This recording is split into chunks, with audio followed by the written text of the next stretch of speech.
Welcome back for the conclusion of this pit stop race, the final race of the weekend here at Donington Park for the GT Cup. And you can see it is still as close as ever. That number 8 BMW, the GTA car, and that's being piloted by Gareth Howell to start with, is all over the back now of Graham Tilley. It shows that the conditions are still fairly tricky, and in fairness you can see it there. Look, just as they come down through the Craner curves, you can see that suddenly it goes from damp looking to suddenly spray coming up and squirreling all over the place as he gets down towards the old hairpin. Was the Nissan. Graham Tilley now trying to get past the back marker. Gareth Howell's trying to take advantage of the confusion here, but thankfully the number 57 car just sort of tucks out of the way there, so great job by Jesper Henriksen to stay out of the way, but compromised Graham Tilley long enough that means that number 8 BMW is now all over the back of Graham Tilley. But as we turn right at Coppice, you kind of expect that the power of that Nismo GTR Godzilla is going to suddenly scream away down the straight, but you can see that they're both struggling there on these conditions. It's a sort of a difficult call of knowing which way to go on these tyres.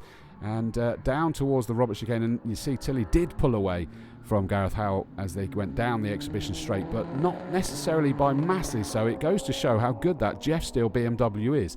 Great GTH battle there, because we've got the number 82 car, James Hilliard and James Guess, that will be taking over that, and at the moment we've got the number 44 McLaren there.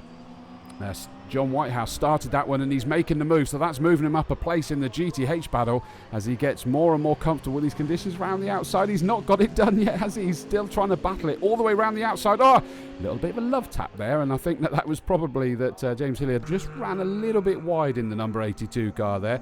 And there you go, John Whitehouse has got the move done now down through the Craner curves, but that was hard work, wasn't it, for the GTH Championship leader, and was the overall Championship leader before we left Brands Hatch at the last event. James Hilliard, it's good to see that number 82 car out here this weekend, the Feathers Motorsport Ginetta. And it looks to me as though already John Whitehouse is closing in. I thought, yeah, it is. There you go, the 21 car of who started the number 21 car. It was Josh Jackson that started that Team Hard Ginetta, and look at that, an incredible rate of knots that the McLaren has closed in there. That McLaren is loving these sort of in-between conditions. A lot of drivers tell you that they don't like it when it's neither one thing or the other. But I think that fair play, that McLaren and John Whitehouse are. Graham Tilley and that Nissan still trying to iron out all the bits of issues as they make their way past the 911 Porsche of David Franklin, the GTB Championship leader. And still, I was wondering where the Nismo had gone, and he's run very wide there, Graham Tilley, but powered it back on again. They've had issues where they couldn't change in a straight line and all sorts of bits and pieces. It's been a very challenging weekend for them in that very, very powerful car, which doesn't really leave you a lot of room for error, does it? That does not look like that's up to full speed, and into the pits it comes. Now, is that for the routine pit stop, or is there an issue, or is it going to be both? And into the pits already. You saw the 19 Ferrari in the background there. Here it is. So Graham DeZille jumps out. Dan DeZille's going to jump in. This is interesting as well. John Seals just brought that 55 car in. That Graham Tilley car, the number 6, out has jumped Graham Tilley. In is going to be Will Tregurtha. You're going to have Jamie Stanley in the 55 as well. And Dan DeZille, we saw how quick he, especially in these conditions. Here he comes now in the 19, the GTC car that got the outright victory as well in the sprint race earlier today in those horrific conditions. He's out now to see whether it's bad enough out there for him to really be able to take advantage with that beautiful 488 Ferrari. In has come the number 20 car as well, so the BMW is going to change hands. Nick Barrow will be jumping into this one now. And they're going on to slicks now. You see how we're getting these sort of decisions needing to be made.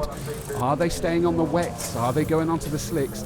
And it does look as though we're getting a mixed bag. Warren Gilbert's brought the car in, so Jensen Lund's going to be jumping into that one. And they had a feeling they'd had a puncture on one of those tyres, but better to be safe than sorry. There goes Dan DeZille up past the 44 McLaren. John Whitehouse that will be handing that one over to Steve Ruston for the concluding part of this race. And as you'd expect, the GTC car is able to get straight past there. Sam Neary now jumping into, taking over from his dad, Richard Neary. Tom Webb is in, but of course he's doing the whole race himself in at number 13. Out goes Sam now, getting some great seat time in that car, edging towards, really going full-time pro as a driver. And it's just very, very impressive to see this young man achieve so much in such a short space of time. And these conditions have been a great learning curve for him out there in a very powerful car in very difficult conditions. There goes a wheel, and that is the number 6 car. Will Tregurtha had taken over that car, and that wheel's come flying off there. Some kind of failure by the looks of it. Thankfully, it's safely just into the gravel, but that's going to put pay to that car. That is a shame, as they were really trying to iron out all sorts of issues. Nice 4-wheel drift there from the number 82 car as it went up round McLean's in towards Coppice. Now still 4-wheel drifting by the looks of it. The Jeff Steele BMW, round it comes again. I'm not sure whether that one's stopped or not yet, but if it hasn't, then it's still Gareth Howe behind the wheel of that one at the moment, who's been doing a real giant killing out. Brent Millage just getting lapped by our leader there. Brent Millage has been doing the rain dance. I think it's his fault we've got the rain this time, because he really is loving that car in these conditions. The Saxon Motorsport, a bit of a wobble there from the Saxon Motorsport car. Number 20, Nick Barrow at the wheel now of that one to try and bring it home. See what they can do in GTB as Tom Webb gets up past the white number 57 Jesper Henriksson, HHC Motorsport run Ginetta. And no real issue there, as you'd expect. The GTH car not going to be able to do a lot against the Webbs and their GTC Lamborghini Huracan Super Trofeo.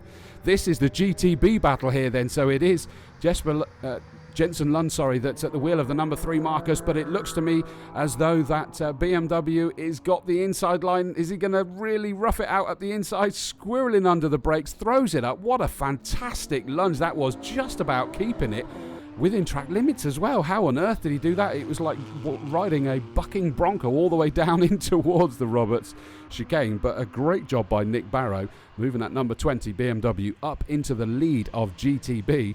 But I'm not sure that Jensen has quite finished with that one. The number 3 car, Jensen Lund, has been having a great weekend. First time in that car, ready for a full season, as we heard earlier, and he's looking very promising. And you'll see, as our leader gets past the Nick Barrow number 20 BMW, you see that he's managed to pull away from that Marcus in the background. So great job there. This is for GTC. So Dan DeZiel has reeled in Tom Webb quite dramatically here as we get towards the sort of the sharp end of this race. Is he going to be able to make a move? This is for the lead in the group. And they've got just ahead of them the Josh Jackson. That'll be Simon Orange at the wheel of number 21 now.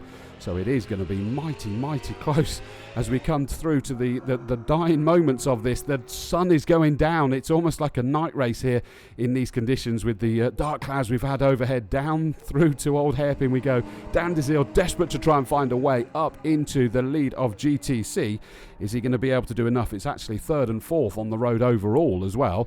First overall on the road is, of course, this GTO, this fabulous number 80 Mercedes GT3, the Aber Racing. Here he comes now. He's going to take the checkered flag, and it is another victory for the Neary. Sam Neary brings that one home. They had to fight a little bit harder for that one, but look at this, all the way towards the flag. Looking up the inside is Dan. Oh, no, he's thought better of it into the Roberts chicane. It's the last chance. He's going to try and get the run through the chicane onto the Wheatcroft straight, and he's going to come out of that. They're now running side by side. They're splitting either side of Chris Murphy and Aston Martin. They cross the line, and it's just Tom Webb that got that by, would you believe, 0.039. What an incredible finish to that race. Absolutely belter. So Tom Webb just about holds on to take GTC honours. Wow, so it is Richard and Sam Neary that take the victory from John Seale and Jamie Stanley. Tom Webb holds on to 3rd and GTC honours, just ahead of the DeZiels. John Whitehouse and Steve Ruston take GTH. GTA goes to Gareth Howe and Richard Marsh, and GTB goes to Tom and Nick Barrow. An incredible performance by all of those guys, and we managed to get all bar one of the cars through to finish that. Sad to see the Nissan GTR Nismo just falling off with that wheel falling off, but what an incredible race.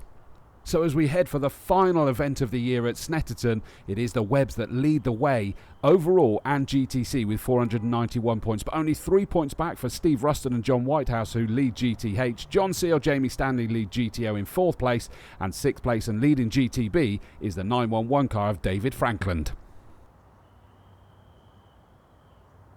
I was trying to creep away from John Seale without ruining my tyres.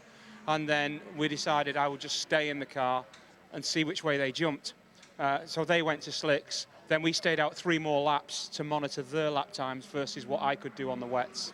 And there was a margin in it, which wasn't enough, I don't think. So the car was a safer car on wets, and we knew what we'd got. Very fortunate we got the win. Very pleased as well. Puts us in the hunt for the championship still, so very pleased. Yeah, Steve, so you got a bit of a dog to take over there then, probably, I'd imagine, handling. No, not really, because we stuck brand new slicks on, so I just had to manage the little wet patches and a few other cars. But no, I just kept it clean and just kept going and going and going and going, and took Brent as Brent came out, just took him in the red gate and then just pulled away. I left it down to the wire there. I think I just lost all the tyre temperature out of the tyres and really struggled, and the team were just on the radio, you've got to go quicker, you've got to go quicker. So I was just trying to find a little bit more time without throwing myself off. But Dazil drove fantastically, and he has all weekend in the way. I've got to say, I feel like he was the better driver. Tom started on wets and then decided by the pit stop that it was probably slicks. So he put slicks on and I went out and had to cope with them, but it was good fun. The racing's over, the trophies are about to be given out. That is it from Donington, from us. Hope you enjoyed it. Thanks for joining us. We've got one more meeting to go at Snetterton before the overall championship winners decided. We'll see you soon.